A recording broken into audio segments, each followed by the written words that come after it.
watch the film. If you haven't watched it, I highly encourage you. It's 2 episodes, about 2 hours long. Remember, We're going to see it again. This is episode 2. It's a fantastic compilation of stories. And I was asking you the other day about this. I'm curious about what drew you to this topic and telling this story about mental health. It is so prevalent today in terms of needing to be said. So it's an interesting question because the honest answer is Ken Burns volunteered my brother and I to make this film without us knowing.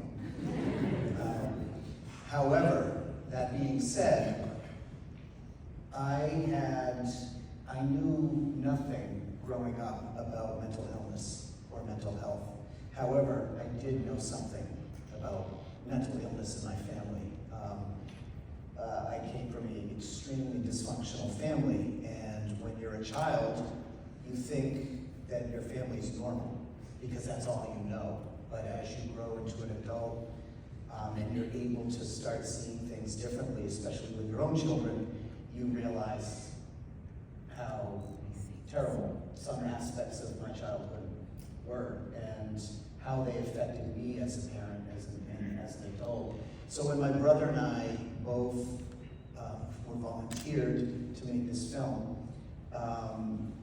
it instantly became a journey into our own mental health and mental wellness, one that I never saw coming. What was the most important message or takeaway that you wanted people to have? Because I noticed in the film there's a lot of discussion about personal lived experience. It's very well framed in terms of education, in terms of terms in the mental health field, and what does depression mean? How is it different from sadness? So talk a little bit. What was your main focus and goal for the outcome?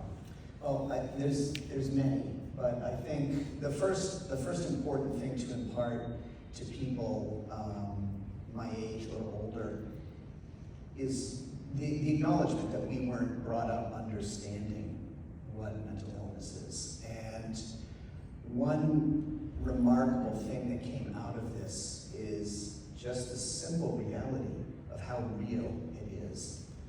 The statistics say it's 1 in 4 Americans if you include substance abuse. My brother and I realized it's 4 in 4 in our journey. And then we had the privilege of talking to Kenneth Cole, the fashion designer who started the Mental Health Coalition. And he laughed and he said, no, it's 5 in 4. And that extra number indicating that it affects everyone on multiple levels. It's not something that's going to go away. And I think the hypocrisy of a public willing to go and get your cancer or your diabetes, your physical health issues taken care of, your brain is an organ in your body, and it also needs to be taken care of. Yeah. It wasn't so long ago that we used to see, oh, that's just adolescence. Oh, they'll get over it. Or the problems that youth were talking about then. Oh, that's not important, right? Right. And this film seemed to bring into focus very clearly. It is incredibly important. In fact, affects your life not just for the moment, but forward. Exactly. The film is structured to follow the path of the illness, so to speak. We start our first chapter out of the introduction of the film in childhood, where an 11-year-old's talking about his childhood in the same way as a 35-year-old. It's really fascinating. And we progress through the high school years, and then we have a chapter dedicated to social media. And we have what is the result of those years for these people in this film? Trauma. So we have a chapter on trauma. What does trauma bring about? Symptoms. So without labeling anyone in the film, we describe what it feels like in chapters. To be anxious, to feel depressed, to feel manic, to have delusions. And what evolves is the common humanity in each of these young people, they're so genuinely real, so genuinely honest about what they're going through. It was one of our biggest concerns making the film, was how do we talk to these kids? How are we gonna find young people to open up? Right, I'm really especially interested in that and seeing how the film mirrors so much of what we want to demonstrate in person-centered approach and care. Nobody's labeled. If anyone labels them, they do. They speak about their own understanding of how they understand themselves. And so I thought it was incredibly important the way that it comes across. The most common element of this is that we're all, in many ways, the same. We all struggle with the same concerns, challenges, and it is about resiliency. It is about what do you have that makes you unique enough to overcome those. And for some people, they have a great deal of resiliency and resiliency factors. For others, not so much. And you highlight that in the film with a couple of these individuals that grew up in such challenging conditions. Well, let me just say the video before the JSSA Youth Advisory Panel, my heart sang when I saw that. Because you asked, your original question was, what is the message? The ultimate message of this film is summed up in one sentence of narration at the beginning. But the first and often most difficult step is to simply start talking about it. The empowerment that comes from talking is immeasurable.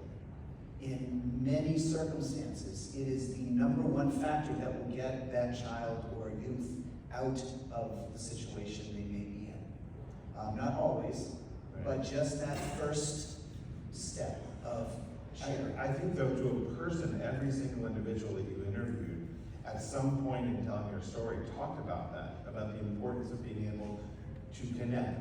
So the message I took away was connection. Connection is vitally important. And you shared a wonderful story that I'd ask you to share again about Xavier. So there's a boy in the film who you can, as you watch the film, you can see he is certainly open and vulnerable to tell you his story, but he is equally uncomfortable. And I was asking, I said, what kept him, how did you hold him in that space? And I think it was incredibly important what you shared with me, to help him be in that space. Well, one of the things that we are hoping to do is not to interview what I would call, and I don't mean it in a negative way, but TED Talk youth that are trained, familiar with how to talk to people. We wanted to find the everyday kid, everyday young person. Xavier, who was the young African-American, he's also Indian, Native American, with the wild hair that was sitting on the bench. When we did the pre-interview on Zoom, he was like, yeah, all right, you can come. And they were all the way in El Paso, we were up in New Hampshire. So we made the investment in the trip. I love to talk with the kids. I love the kids. In fact, I still talk to them all the time today, 2 years later. But we thought it would be great to get B-roll first. He's an avid skateboarder. He said, let's go down to your skateboard park. It's a really good one, and you can do some tricks. And we'll film it. We'll put it in the national film. And he was like, oh. And so we got there, and he got on his skateboard. He went down, went right back up, and went over to that bench and sat there. And we thought, okay, he's just being cool. Doesn't want to draw a lot of attention to a lot of people's skateboarding. Long story short, as my brother was filming him, he's a cinematographer and co-director, Xavier started shrinking until he literally he was folded over and had his head over his face. And I walked over and I crouched down. I said, what's wrong? And he said, I want you all to leave. And I thought, okay. I said, may I ask why? He said, I don't want to do this. I can't. And I said, well, is there a reason? We'll leave. And he said, well, frankly, my skateboard's a piece of shit. And young people will make fun of me if they see me in this film skateboarding. And it took me about 2 seconds. And I said, well, let's go get you a brand new skateboard, whatever you want. And I made sure to tell him, but we'll still leave if you want us to. And he looked at me and he comes from a very poor area of El Paso. His mom is struggling, single mom, and he said, "Why would you do that?" And I said, "Because you're worth investing in. You are a talent. You have a talent. If I come here and I give you a skateboard and you're happy and we leave, then I've done my job." Right. So we went and got him like a $600 skateboard, which my brother was like, "It's coming out of your pocket," which I had no problem with that. The next morning, we showed up and he came out the door of his mom's apartment on the skateboard. And I said, "Do you want us to leave?" He said, no. And that's not even the big part of the story. We had built this trust. He wanted to sit on the floor to do his interview in his messy bedroom because his bed was covered with too much crap. We're like, fine. So I'm sitting on the floor with him trying to do this interview. And I was told that talking about his dad it was off topic. He does not want any conversation about his dad. His dad had a big part of his story, but what I tell every single kid in this film and every single person I've interviewed for the adult mental health film, it's your story to tell. It's not mine. You tell it the way you want to, because it's yours. You own it. My job is to make sure I do justice to your story, and we'll even show you. And I told him all this, and about halfway through the interview, he was so ambivalent. He's like, "Oh yeah, I go to therapy. Oh, I'm happy. Maybe I'm not.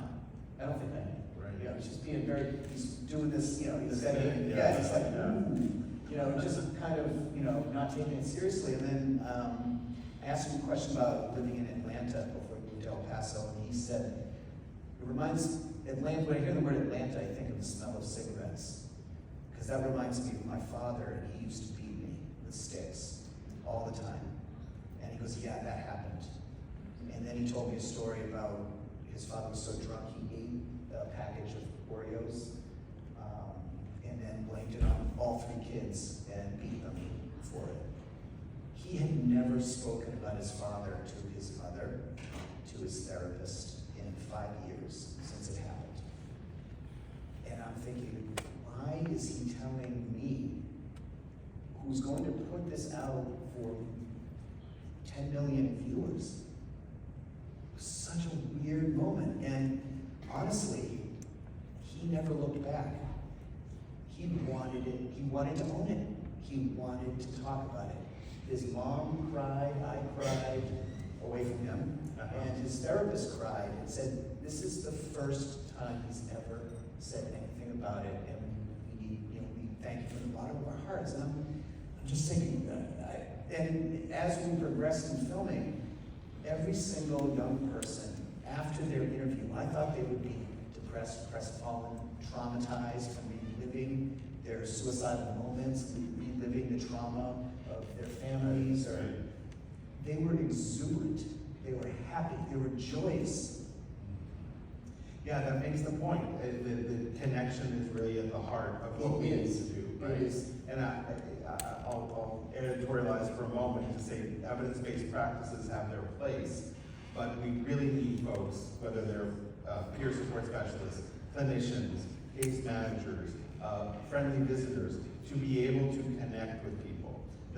The number one protective factor coming out of the work of adverse childhood events and seeing is having an individual there who can connect with you. Right? And so the film does a wonderful job of demonstrating the power of connection, whether it's them telling their stories, which, by the way, 23 people telling their stories, and I watched it as a clinician.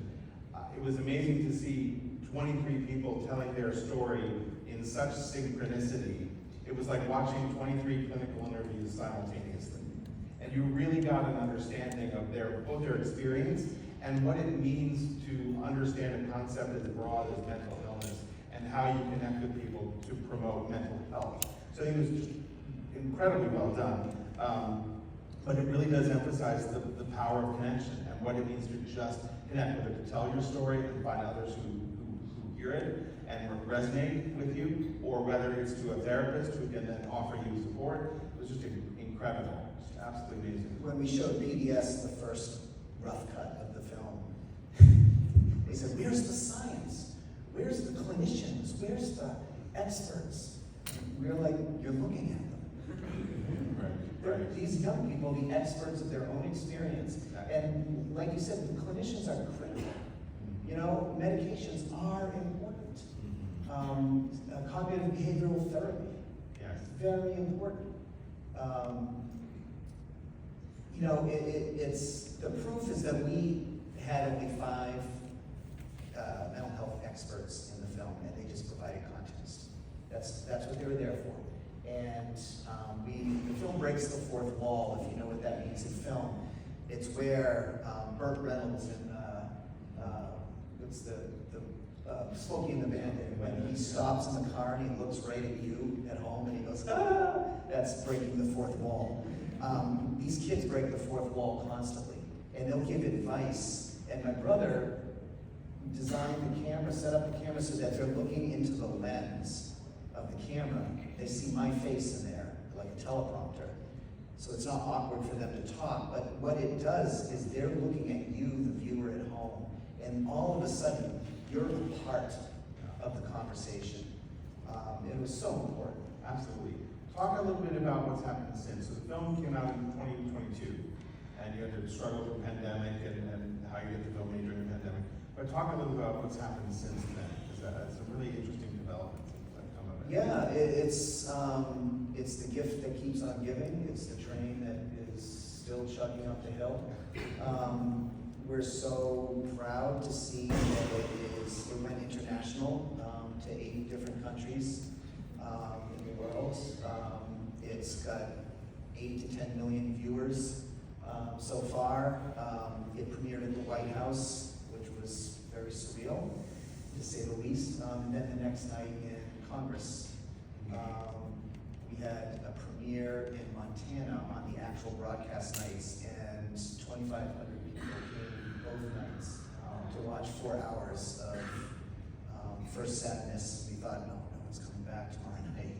And the second episode is all about resilience and about how you learn to manage your symptoms and move forward with them with confidence. And it evolved. Now we are just finishing a full film, which I'm so proud to say, full film, 26-chapter curriculum for school systems across America, for middle school and high school.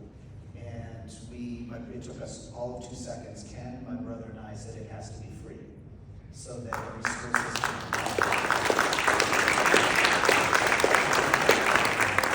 And it's being beta tested, and it's exploding. We're putting it out in increments of 8 chapters because we're trying to get all the graphic design and stuff done. And as teachers are like, we're done. We need the next 8. Kids are asking for it. So we're so excited. And I think it's already available online. I can direct anyone who's interested. And we're doing this follow-up film on adults and mental health. And we've done about 10 interviews so far with law enforcement officers, first responders, C-suite executives, African-American single mother in Texas. And it's just the learning, the experience of taking in all these stories, the power of it. It's already taking shape. So we're really excited to keep moving forward on that. So, and I know I'm going to get the hook in a minute because we're running on our time. But talk about what was the thing you learned, or the thing that you most resonated with you as you went through this project? I'm glad you asked, because I talked about my mental health. I had a full breakdown during the making of this film for my own reasons with my father and my family. And it's no accident that it happened as we were making this film, because one of the bigger messages that I wanted to convey to all of you is that I believe the gift of these young people is they give you the ability to see yourself in their stories. Not necessarily exactly the same, but you see yourself in their stories. It made me realize what had been horribly wrong in my life and my brother. We didn't even talk about it. We both came to the same conclusion. And it turned my life around. Been going to therapy. The best thing that ever happened to me. And I'm also not afraid to talk about it. To stand up in front of people and say, you know, it's very real what I went through. And it was ruining my marriage, it was ruining my relationship with my children. And my brother almost walked on our projects in our company. He told me he didn't love me anymore because he saw that I was acting like my father. And, you know, to be sitting here and tell you it was the best thing that ever happened to me.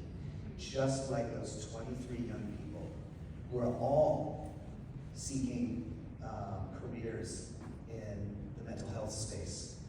Every single one of them wants to help and give back. And it's so weird to say that those kind of struggles can be a gift. You wanted to put out your poetry, a book of it, and you were so compelled to do that because you know it's your calling now. And this is my calling. And there's countless young people out there who have that calling. And that first and often most difficult step, simply start talking about it. You know, I started. Wow, that's a powerful example of the kind of impact this kind of work has. So I applaud you. And you're a terrific filmmaker, but by the power vested in me and Jess, I'll give you an honorary clinician degree. You are a fantastic advocate.